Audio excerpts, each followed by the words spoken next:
One thing is certain. My dear lord deserved better. But did he though?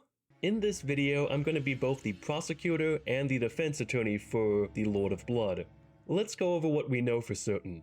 Mohg's remembrance tells us that Mohg wanted Miquella to ascend to godhood and become his consort. In order to become Lord, Mohg needed a new god for his new age. And to ascend a new god, Mohg needed an Empyrean. As Ranni tells us, I was once an Empyrean, of the demigods. Only I, Miquella, and Malenia could claim that title. Of course, Ranni slew her own Empyrean flesh, and Malenia is, well, Malenia. So Miquella was Mohg's best and really only option. Yet at the same time, we know that Mohg was enchanted. Miquella needed Mohg to reach the Land of Shadow and to house Radahn's soul. So under this theory, Miquella and Mohg both wanted to use each other. So when Mohg arrived at the Erdtree to snatch Miquella away, Miquella may have seen this as the perfect opportunity and pull the ultimate Uno reverse card. We also know that Miquella can charm people while cocooned, since he did that to Ansbach. Once, in an attempt to free Lord Mohg from his enchantment, I challenged tender Miquella, only to have my own heart rather artfully stolen. I knew not how weak I was. I believed that with sufficient mastery, even an Empyrean would be within reach of my blade. I could not have been more mistaken. And Ansbach was actually the one who carved out Miquella, as Leda tells us. But in his day, he was the feared commander of the pure-blood knights, who cleaved open Miquella the Kine with his blood blade. However, if Mohg tearing Miquella out of the Erdtree wasn't in accordance with Miquella's plans, why didn't Miquella just charm Mohg right then and there? I think Miquella wanted to be taken by Mohg. While cocooned, Miquella may have realized that his Erdtree could never become an Erdtree, and so he decided to change his plans. Again, we do know that Mohg was enchanted, but the key question is when? One of the more likely theories is also the most disturbing.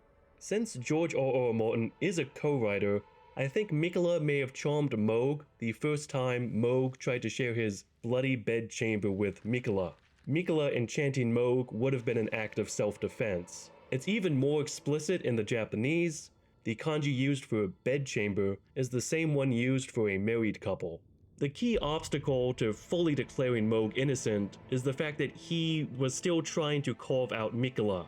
For me, the main question is, when did Mohg gain the desire to become Miquella's consort? Miquella does have the power to suppress people's desires. While charmed, Hornsent forgets his desire for revenge against Mesmer. Clear resounds the call of vengeance. The Impaler, Mesmer, must pay his due. In vengeance for the flames, my blade I wield. How could I allow myself to forget? Revenge alone assures me peace of mind. While Tiolier stops being a tier 3 simp for Saint Trina. So conversely, I don't think it's too much of a stretch if Miquella would also have the power to make someone obsessed with him. As the Bewitching branch tells us, Miquella has learned very well how to compel such affection. Well before the DLC came out, I proposed that the Erdtree could be a giant Bewitching branch, and this theory got a major boost from the DLC, which introduced the Charming branch, which has an area of effect. Miquella could have targeted Mohg while inside the Erdtree. And apologies to Norm MacDonald, let me do my best Johnny Cochran. If bewitched by a tree, Mohg must go free. If I were on the jury for Mohg's case, I would vote to acquit him. Thanks to Ansbach, there is reasonable doubt about Mohg, but not enough to fully prove his innocence. Fitting for a FromSoft character, Mohg is in the gray area between acquittal and exoneration. Of course, even if Mohg beat the allegations, he's still the leader of a murderous kidnapping blood cult. Unlike Miquella, Mohg was not gentle. According to the Surgeon War set, of the surgeons that were abducted by the Lord of Blood, none were able to tame the accursed blood. None but Vare, that is, though he was an exception. But there is the possibility that this was also a result of Miquella's charm.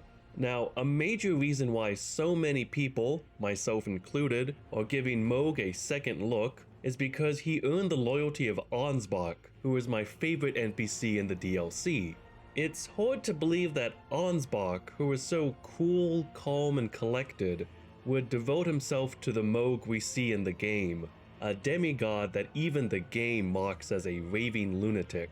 Oh, so that's where the so-called Lord of Blood was hiding himself, eh? A fitting little squat for that deluded maniac to bleat about the revival of his precious dynasty.